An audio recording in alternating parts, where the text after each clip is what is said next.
servi depuis un food truck, et comme le camion, comme vous voyez à l'image, c'est donc, on appelle ça aussi street food en ce moment. Donc toutes les citations qui apparaîtront dans ce diaporama sont issues du livre Tous les marketeurs sont des menteurs, tant mieux car les consommateurs adorent quand on leur raconte des histoires, écrit par Seth Godin et publié en 2007.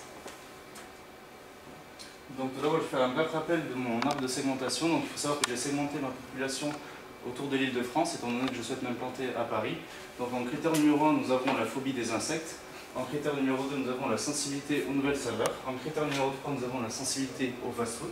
Et en critère numéro 4, nous avons la sensibilité à l'écologie. Donc de cet arbre de segmentation, j'en retiens un segment qui est celui-ci à 1,4 million de consommateurs potentiels. Donc j'ai retenu ce segment car l'attribut saillant est l'originalité de mon produit. Tout d'abord car je vends des insectes, mais aussi car il est servi depuis un food truck, donc je me démarque de mes concurrents dans l'assiette, mais aussi en dehors.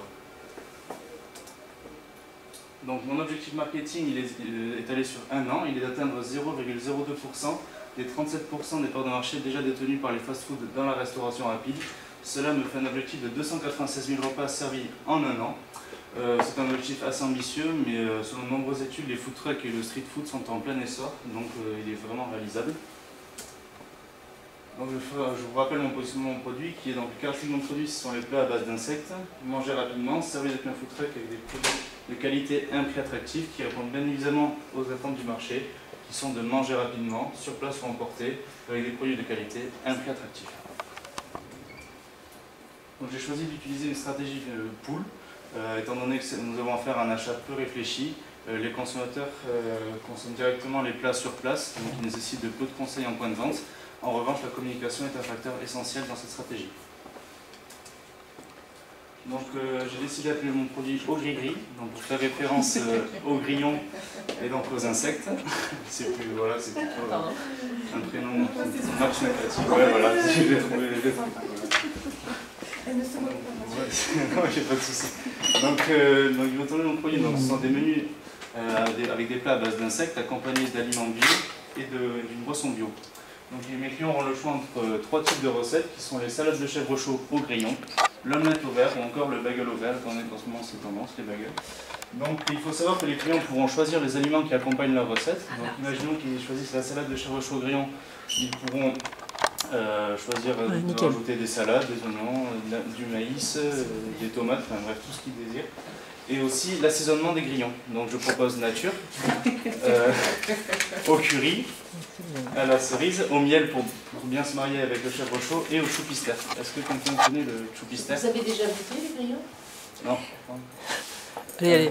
Attendez, donc le choupister c'est un vinaigre basque qui se marie à merveille avec tous les plats, ça assaisonne vraiment les plats. Donc voici le niveau global de mon produit. Donc, je souhaite mettre à disposition de mes clients une plaquette d'informations sur la provenance des produits, l'impact qu'ils ont sur le développement durable ou encore la manière de les rendre agréables à déguster pour continuer l'expérience chez soi.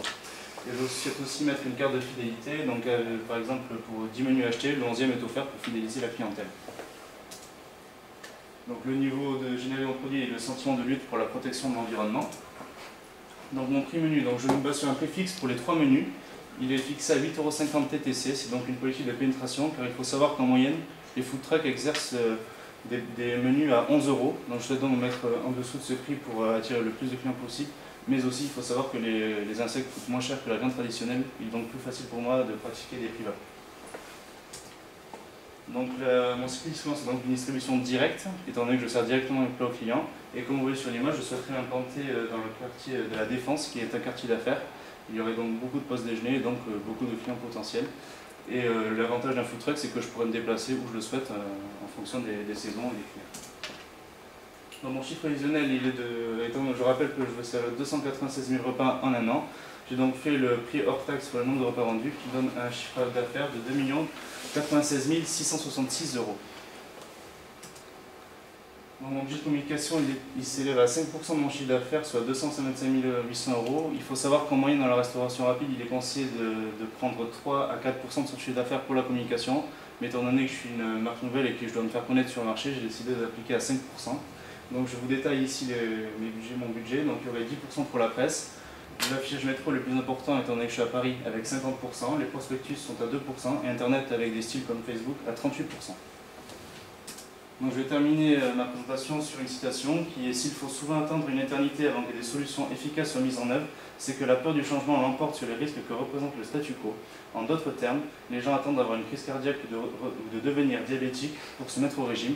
C'est donc tout le principe de mon PFR, donc je décide d'agir dès maintenant pour la protection de l'environnement en essayant de trouver des alternatives à nos repas et pour ne pas avoir à faire ça au dernier moment et donc être pour les générations futures en fait. Il faut commencer dès maintenant à s'habituer à manger des insectes. Merci pour votre attention.